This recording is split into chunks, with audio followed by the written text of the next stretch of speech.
Imagine time as a very long line. It stretches back thousands and thousands of years.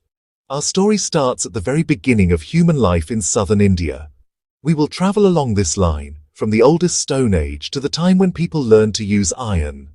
This journey covers a vast period. It shows how people learned and changed. They went from being simple hunters to builders of early towns. We can see this story unfold in the clues they left behind, like pins on a giant map of the past. Our story begins in the deep past, during the Paleolithic or Old Stone Age. The first people in southern India lived as hunters and gatherers. They did not have permanent homes. They moved from place to place in small groups, following herds of animals and searching for edible plants, fruits, and roots. Their world was wild and full of challenges. Survival depended on knowledge of the land and the ability to make simple but effective tools. They found shelter in natural rock caves or in temporary camps near rivers. The most important technology was the stone tool, hand axes and cleavers. Made by chipping stone to create sharp edges, heavy and handheld, they served many purposes: digging for roots, cutting tree branches and butchering animals.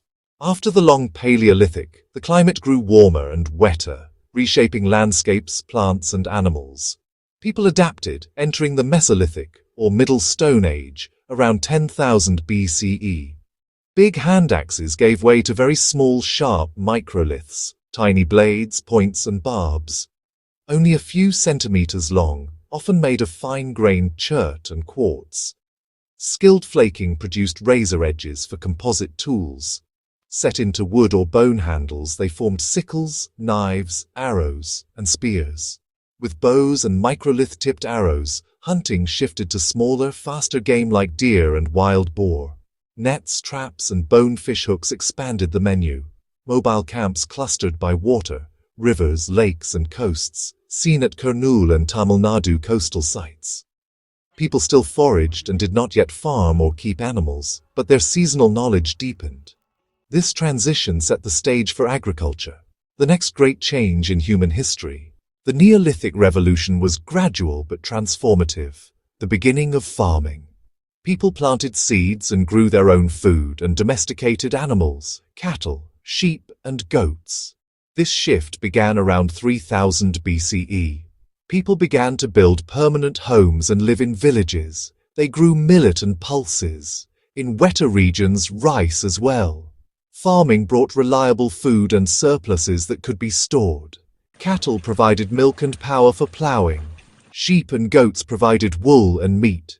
Early houses were circular, post-built with thatched roofs and packed clay floors. People lived together in larger groups, forming the first villages. Key sites like Halur, Brahmagiri, and Maski show house remains, storage pits, and animal bones. With settled life came a vital craft, pottery. Before pottery, people used skins, gourds, and baskets. Permanent villages, storage needs, and new foods made pottery essential. Early pots were hand-built with coils, smoothed, sun-dried, and fired in open hearths. They were simple, grey or brown, and not very strong. Control of firing improved, making harder, more durable vessels in many shapes. Different forms served storage, water, eating, and cooking. Burnishing created shiny, less porous surfaces. Soot shows cooking. Residues and grain impressions reveal diets. Styles help date sites and trace contacts. Black and red ware and painted designs signal craft specialization.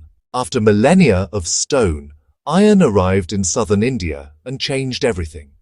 The Iron Age began here around 1200 to 1000 BCE. Copper and bronze existed, but were rare and costly. Iron ore was far more common. Smelting iron required much higher heat, with clay furnaces and bellows to fire the bloom. The hot metal was hammered to remove impurities and shaped into tools. Hard, skilled work. Blacksmiths became essential specialists in every community. Iron axes cleared forests faster than polished stone.